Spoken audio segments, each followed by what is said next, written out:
गोष्ट आहे 2014ची.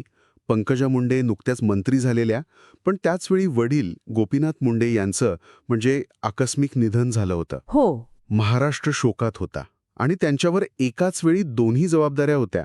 म्हणजे मुलगी म्हणून दुःख आणि एक नेता म्हणून जबाबदारी. मोठा भार होता. हो, आणि याच पार्श्वभूमीवर म्हणजे गोपीनाथजींच्या अंत्ययात्रेच्या दिवशी घडलेली ही घटना आहे बरं का.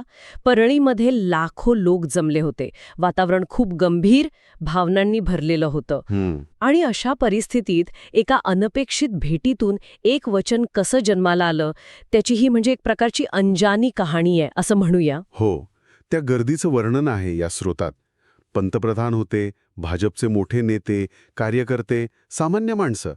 आणि याच गर्दीत बीड जिल्ह्यातून आलेल्या एक गरीब वृद्ध महिला अक्षरशः धक्के खात पोचल्या त्या पंकजाताईंपर्यंत. विचार करा, म्हणजे त्या भावनिक कल्लोळात त्या माऊलीचं तिथपर्यंत पोहोचणं सोपं नव्हतं. नक्कीच. आणि त्या पोहोचल्यावर त्यांनी जे केलं ते खूप हृदयस्पर्शी होतं.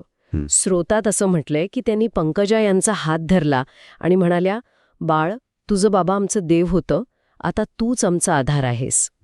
हे शब्द ऐकून साहजिकच पंकजा यांना अश्रू आवरले नाहीत. आणि मग तिथे जे सुरक्षारक्षक होते त्यांनी स्वाभाविकपणे त्या आजींना बाजूला करायचा प्रयत्न केला, पण इथे म्हणजे पंकजा यांनी त्यांना थांबवलं. हो, त्यांनी त्या आजींना जवळ घेतलं आणि फक्त 3 शब्द उच्चारले, मी वचन देते. अगदी, मी वचन देते. आणि हे फक्त सहानुभूतीचे शब्द नव्हते असं स्रोत सांगतो, कारण यानंतर जे घडलं ते जास्त महत्वाचं आहे. काय घडलं? त्यांनी म्हणजे पंकजा यांनी कोणताही गाजावाजा नाही केला, मीडियाला काही सांगितलं नाही.